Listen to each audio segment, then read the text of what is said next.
Doctor Asim रसूल है। मैं गुजरांवाला में एज ए कार्डियोलॉजिस्ट काम करता हूँ। आज का जो टॉपिक है वो बेसिकली है हार्ट फेलियर पे।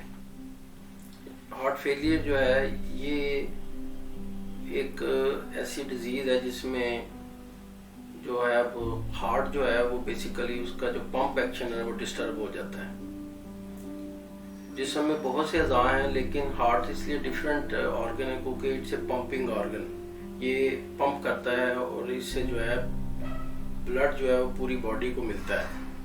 अगर एक हार्ट जो है उसको फेलियर तब कहते हैं जब वो इतना ब्लड फ्लो ना दे जिससे बॉडी पूरा जो है उसको कवर करे, तो इसकी वजह से फिर हम कहते हैं कि इसका हार्ट फेल है। बेसिकली जो हार्ट के जो फंक्शन है वो दो किस्म के हैं। एक हार्ट का फंक्शन होता है सिस्टोलिक और एक होता है डायस्टोलिक। बेसिकली जो हार्ट फेलियर है वो मेनली जो है सिस्टोलिक डिसफंक्शन होता है, जिसमें जो है हार्ट का जो पंप एक्शन है वो कमज़ोर हो जाता है और उसकी वजह से जो है वो जो ब्लड है वो हार्ट से पूरी तरह बाहर नहीं निकलता और फिर जिस्म में जो है उसकी वजह से ज़्यादातर सूजन का बायस बन जाती है। सबसे पहले जो है जो सूजन है वो आती है फेफड़ों में, लंग्स में, क्योंकि सर्कुलेशन ऐसी है कि जो पूरे जिस्म का जो ब्लड है वो पहले लंग्स में आता है और फिर हार्ट में आता है। और अगर हार्ट वो पंप नहीं करता तो वो लंग के अंदर जो है वो स्टेसिस की वजह से वहाँ पूलिंग करके वहाँ पे पल्मोनरी एडिमा बना देता है, जिसकी वजह से जो पहला सिम्टम है वो डिस्नी आता है जिसमें सांस फूलता है। पेशेंट जो है हार्ट फेलियर वाला जो है वो प्रेजेंट करता है, उसका सांस फूलता है, उससे लेटना मुश्किल होता है, वो बैठे में ज़्यादा रिलीफ फील करता है। तो इस वजह से क्योंकि उसको लेटने से जो उसके लंग्स का फ्लूइड है वो सारा उसको मतलब ऐसा प्रेशराइज करता है कि उससे लेटा नहीं जाता। तो इस वजह से जो है ये एक ऐसी बीमारी है जिसमें आदमी की जो लाइफ है वो डिस्टर्ब हो जाती है। तो अब इसमें पेशेंट जो प्रेजेंटेशन तो इसी तरह करता है कि उसका सांस फूला होता है। आजकल क्योंकि वो हम चेक करते हैं सैचुरेशन, तो अगर सैचुरेशन उसकी कम है तो उसमें हमें जो है वो पेशेंट को एडमिट करके और फिर उस तरह उसका फ्लूइड जो है उसके अंदर से जो पानी की ज़्यादती है उसको निकालना और साथ उसको ऑक्सीजन वगैरह देनी पड़ती है। तो ये इसके सिम्टम है। साइन में यही है कि हम पेशेंट का जो है वो जब एग्जामिन करते हैं तो वो रेस्टलेस होता है, उसकी सैचुरेशन ड्रॉप होती है और उसके बाद फिर उसकी जेवीपी है, एक शायद यहाँ पे ऊपर गर्दन में एक वेसल होती है वो फूलती है और आहिस्ता आहिस्ता जो है वो पैरों तक सूजी चली जाती है और फिर हमें एंक्लोडीमा मिलता है। उसके बाद जो है फिर जब पेशेंट को मज़ीद इन्वेस्टिगेशन करनी पड़ती है तो इसमें जो है सबसे पहले ईसीजी है, क्योंकि ईसीजी में हमें पता चलता है कि ये जो हार्ट फेलियर की वजह क्या है। अगर तो किसी को मतलब हार्ट अटैक हुए हैं तो उसका हार्ट फेल होगा, अगर ब्लड प्रेशर ज़्यादा रहता है तो उसके भी अंदर हार्ट फेल होगा।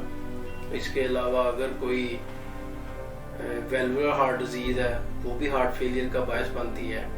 और जो चौथी चीज काज है इसकी वो है कार्डियोमायोपैथी, जिसमें जो दिल के पट्टे हैं वो थोड़े डैमेज हो जाते हैं और उसमें फिर आगे दो किस्में हैं, एक इस्कीमिक कार्डियोमायोपैथी है और एक डायलेटेड कार्डियोमायोपैथी है।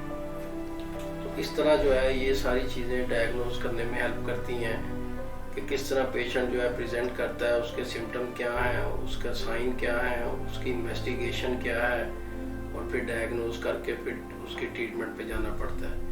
इन्वेस्टिगेशन में मज़ीद जो है ईसीजी के बाद एकोकार्डियोग्राफी है, एक्सरे चेस्ट है या कुछ ब्लड केमिस्ट्री है जिसमें बीएनपी है, प्रो बीएनपी है, ये एंजाइम्स चेक करते हैं जिससे हमें पता चलता है कि हार्ट जो है वो पंपिंग ठीक नहीं कर रहा।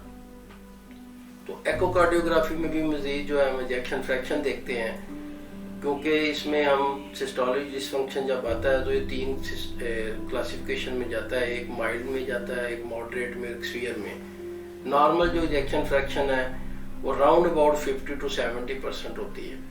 जैसे ही 50% से रिड्यूस होती है तो ये माइल्ड ग्रेड का सिस्टोलिक डिसफंक्शन होता है, और अगर 40% से रिड्यूस हो जाए तो मॉडरेट में चला जाता है, और अगर 25-30% से बिलो चली जाए तो सीवियर सिस्टोलिक डिसफंक्शन हो जाता है। तो इस तरह जो है ये हम डायग्नोज करते हैं। तो इसके बाद जो है इसकी ट्रीटमेंट प्लान है। इसमें जो है सबसे पहले जो रोल है वो डायूरेटिक्स का है, जिसमें हम पेशेंट को मेडिसिन देते हैं तो उसको जो जितने उसकी स्वेलिंग, जितना उसका एडिमा है वो पेशाब के थ्रू, यूरिन के थ्रू उसका निकलता है। और दूसरा जो है उसमें जो रोल आया था वो एस इनहिबिटर का था। फिर उसके बाद ARBs का आया, लेकिन आजकल एक नई ड्रग है जिसकी स्टडीज़ आई हैं, वो आर्नी है, एंजियोटेंसिन रिसेप्टर नेप्रोलाइजिंग इनहिबिटर। इसका जो है रोल जो है वो लो इजेक्शन फ्रैक्शन में बहुत अच्छा है, इसमें इम्प्रूव किया है। और ऐसी स्टडीज़ हैं कि अगर पेशेंट को ये दी जाए तो इससे जो है हार्ट फंक्शन बेहतर होता है, उसका डिस्निया इम्प्रूव कर जाता है, इजेक्शन फ्रैक्शन इम्प्रूव कर जाती है। और तीसरी जो मेडिसिन है उसमें वो बीटा ब्लॉकर है। वो उसमें बीटा ब्लॉकर की जो बेसिक जो मेन जो क्लास है वो है कार्बिडालॉल। उसकी स्टडीज़ हैं, उसको लो डोज से शुरू करें तो उसके भी बड़े अच्छे रिजल्ट हैं। और फिर इसके बाद इसमें डाइजॉक्सन का भी थोड़ा सा रोल है। या आजकल एक एवाब्रेडिन साल्ट आया है जो हार्ट रेट को बेहतर करता है in the heart failure, tachycardia को रिड्यूस करती है।